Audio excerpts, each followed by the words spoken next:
आज हम पढ़ने जा रहे हैं बायो का 3rd chapter human reproduction.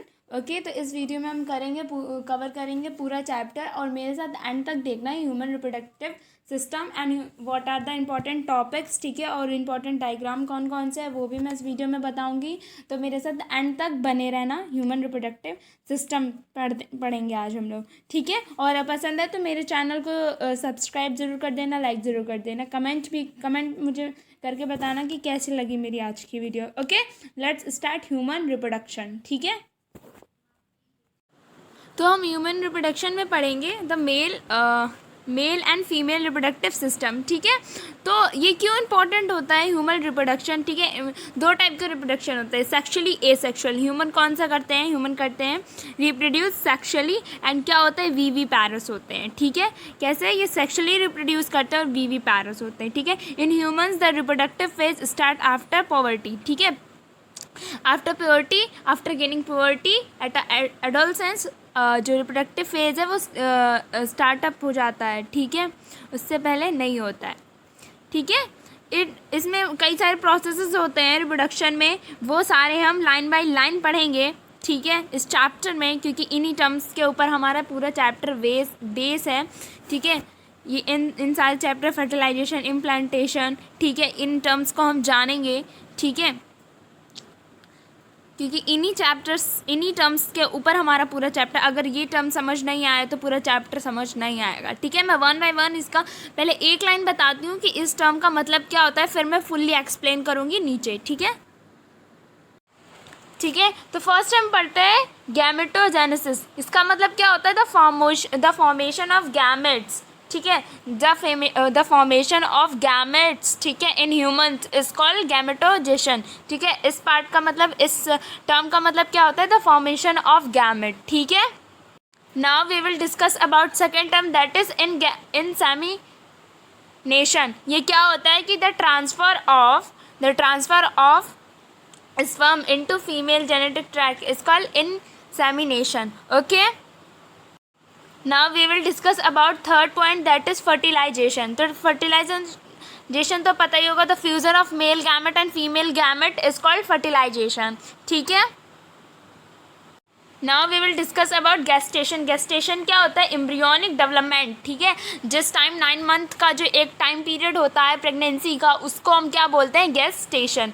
Okay, now the last term क्या कहता है, when the embryo is ready to deliver. ठीक है, जब एक बेबी पूरी तरह से बन हो जाता है और एक टाइम आ जाता है डिलीवरी का आफ्टर 9 मंथ, उस टर्म को हम इससे डिनोट करते हैं, उस टाइम को। ठीक है, ये थे हमारे टर्म्स जिन्हें हमें जानना बहुत इंपॉर्टेंट था, क्योंकि इन्हीं के बेस पे हमारा पूरा चैप्टर है। ठीक है, now we will discuss about the male reproductive system. ठीक है, ये मेल रिप्रोडक्टिव सिस्टम जो है ना वो बहुत इंपॉर्टेंट है, एग्ज़ाम में भी आता है। एग्ज़ाम में कैसे आ जाता है, या फिर बनाने को दे देते हैं, या फिर ऐसे बना हुआ दे देते हैं, फिर ऐसे कह देते हैं, ये जो इसकी लेबलिंग है इसको ABC बोल देते हैं, तो ये हमें लेबल करने को भी आता है। ठीक है, इसलिए इस डायग्राम को रटना नहीं है, समझना है। ठीक है, ना अब हम एक एक वर्ड का मतलब जानेंगे कि उस चीज़ का फंक्शन क्या होता है, उसे कहते क्या है। ठीक है, जो टेस्टिस होती हैं वो कहाँ सिचुएटेड होती है, आउटसाइड द एब्डोमिनल कैविटी। ठीक है, with the pouch called scrotum. ठीक है,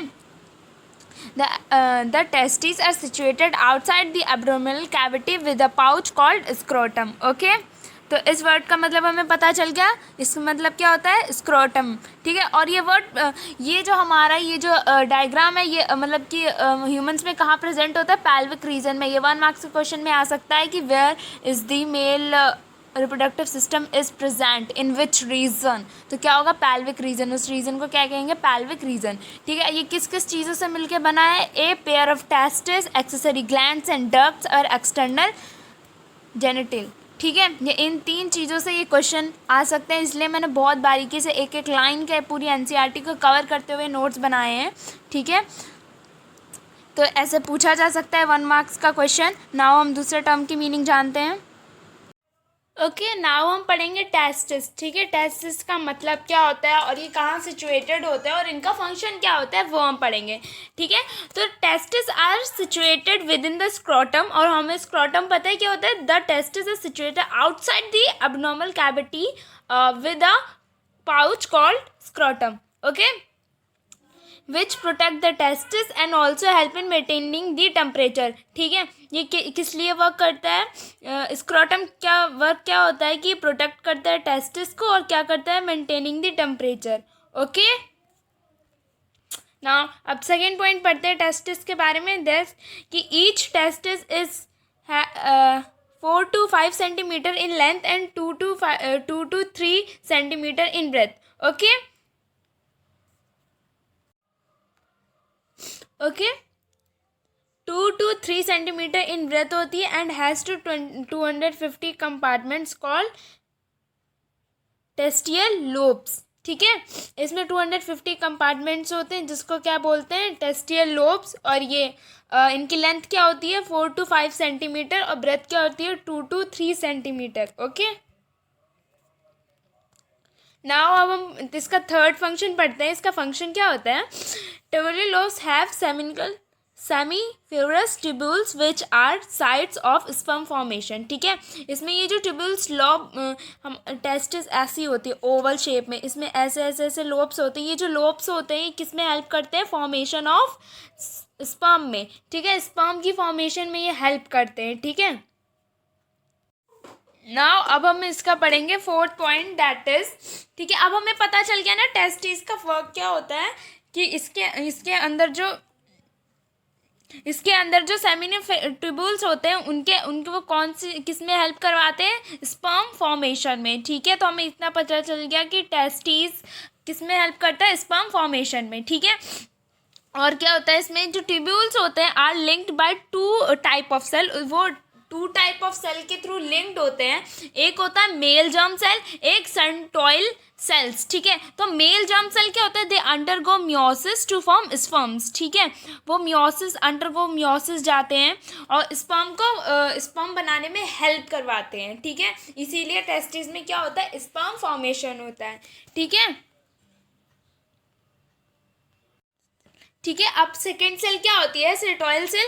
दे provide nourishment to the germ cell. ठीक है, तो जर्म सेल में क्या होता है कि ये मियोसिस करते हैं, किस प्रोसेस के थ्रू, मियोसिस करते हैं। 1 मार्क्स के क्वेश्चन में आ सकता है कि क्या करते हैं, मियोसिस माइटोसिस। तो मियोसिस करते हैं। ठीक है, मियोसिस करते हैं, उसके बाद ही इसमें क्या होता है, ये मियोसिस जो इसे 2 सेल्स के थ्रू लिंक्ड अप होते हैं। जो मेल जर्म सेल्स होती हैं वो क्या मियोसिस करती हैं और स्पर्म फॉर्मेशन करती हैं। दूसरी जो सेल होती है वो उनको नरिशमेंट प्रोवाइड कराती है। ठीक है, जो हमारी मेल जर्म सेल होती है उसको नरिशमेंट प्रोवाइड कराने का वर्क करती है। ठीक है, नाउ हम इसका फिफ्थ पॉइंट पढ़ते हैं। Region outside the tubules is called the interstitial space. ठीक है, which contain cells, the Leydig cells provide androgens. ठीक है, रीजन जो आउटसाइड में ट्यूब्यूल्स के जो बाहर रीजन होता है ना, उसको क्या कराती है, उसको जो स्पेस होता है उसको क्या कहते हैं, तो क्या बोलते हैं उसको, इंटरस्टेनल स्पेस। ठीक है, जिसमें क्या होती है, जिसमें सेल्स होती हैं। ठीक है, वो सेल्स क्या वो सेल्स क्या प्रोड्यूस करती है, एंड्रोजेंस। ठीक है, एंड्रोजेंस प्रोड्यूस करती हैं। ठीक है, तो ये था हमारा मेन फंक्शन ऑफ टेस्टिस कि वो लोकेट कहाँ होते हैं, उनका वर्क क्या होता है। ठीक है, आप अगर वो एक बार स्क्रीनशॉट ले लेना इसका। ठीक है, नोट्स अगर आपको बनाने हो, ठीक है, तो स्क्रीनशॉट ले लेना। ये होता है वर्क कि उसकी कवरिंग वाली लेयर को क्या कहते हैं, वो कितनी बड़ी होती है, कितने कंपार्टमेंट्स होते हैं उसके। ठीक है, ये सब ये इम्पॉर्टेंट है और इसका 1 पॉइंट क्वेश्चन तो बहुत अच्छे से आने चाहिए आपको। ठीक है, इसका वर्क आपको समझ में आना चाहिए, रटना नहीं चाहिए, क्योंकि क्वेश्चन घुमा के भी दे सकते हैं, इसीलिए आपको पता होना चाहिए। ठीक है, टेस्टिस का वर्क। ओके, तो ये किसका वर्क पढ़ा हमने, टेस्टिस का। ठीक है, समझ में आया तो मुझे कमेंट सेक्शन में ज़रूर बताना। ठीक है, अब हम किसका क्या पढ़ेंगे, एक्सेसरी डक्ट्स एंड ग्लैंड्स के बारे में। ठीक है, तो एक्सेसरी डक्ट्स और ग्लैंड्स क्या होते हैं, देखो ये 4 चीज़ों से मिलके बना होता है। देखो टेस्टिस जैसे 3 चीज़ों से, जो मेल रिप्रोडक्टिव सिस्टम है वो 3 चीज़ों से बन के मिलता है। इसमें क्या क्या आता है, वो 4 चीज़ें होती है। ठीक है, रेटेड टेस्टिस हो गया, वैस हो गया, एपिडाइमिसिस हो गया, वैस डिफरेंस हो गया। ठीक है, इन 4 चीज़ों से ये मिलके बनी होती है, ठीक है। अब हम इनके बारे में पढ़ते हैं ये टर्म्स होते क्या हैं, ठीक है। The seminiferous tubules open into vasa efferentia through the rete testis, okay. जो सेमीफ्यूर ट्यूब्यूल्स होते हैं वो किस में ओपन होते हैं, वैस में, ठीक है। वैस में ओपन होते हैं, किसके थ्रू ओपन होते हैं, रेटे टेस्टिस के थ्रू। तो ये इसका वर्क हो गया, ठीक है। नाउ दूसरा, the vasa efferentia open into epididymis which leads to vas deferens, ठीक है। देखो ये एक दूसरे से इंटर कनेक्टेड है बिल्कुल, मतलब ये जो सेवन ट्यूब्यूल्स होता है वो किसके थ्रू ओपन होता है, वो किस में ओपन होता है, रेटे टेस्टिस में। उसके बाद वो क्या करता है, वैस डिफेंस, ठीक है। फिर वैस डिफेंस करता है, ठीक है। The vas deferens open into urethra along with the duct called the सेमिनिकल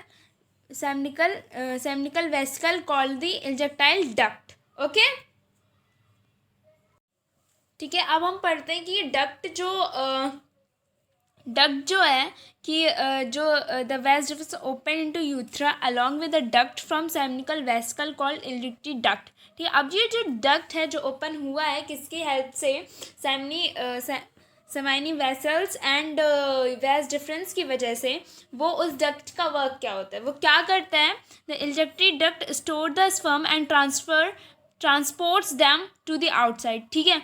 वो क्या करता है कि स्टोर दी स्पर्म्स को स्टोर करता है और उनको आउटसाइड भेजता है, ठीक है।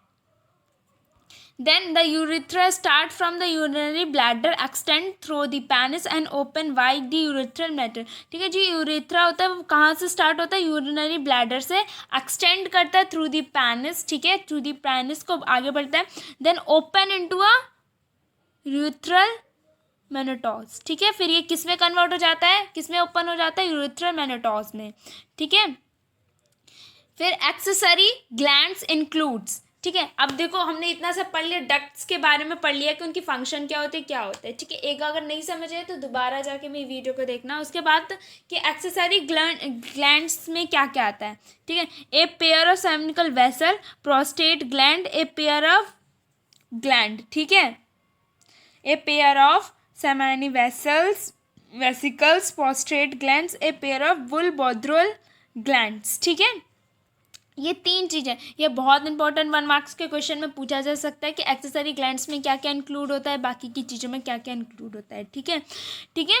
The secretions of these glands make up the seminal plasma and provide nutrition and a medium of motility to the sperm, ठीक है। अब हम पढ़ते हैं कि इसका वर्क क्या होता है। देखो तो secretion of these glands, in secretions का जो ग्लैंड्स का जो सेक्रीशन होता है, ठीक है, वो क्या करता है,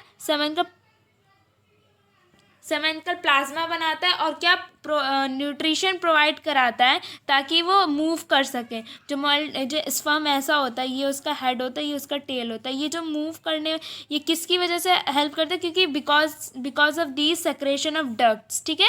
ये था हमारा मेल रिप्रोडक्टिव पार्ट्स और उसके सिस्टम, उसका डायग्राम। आई होप आपको समझ में आया होगा, ठीक है। अब हम नेक्स्ट वीडियो में पढ़ेंगे दी फीमेल रिप्रोडक्टिव पार्ट, ठीक है। तो मेरे अगर वीडियो पसंद आया हो तो मेरा सेकेंड पार्ट ज़रूर देखना और मेरे चैनल को सब्सक्राइब ज़रूर करना, ओके।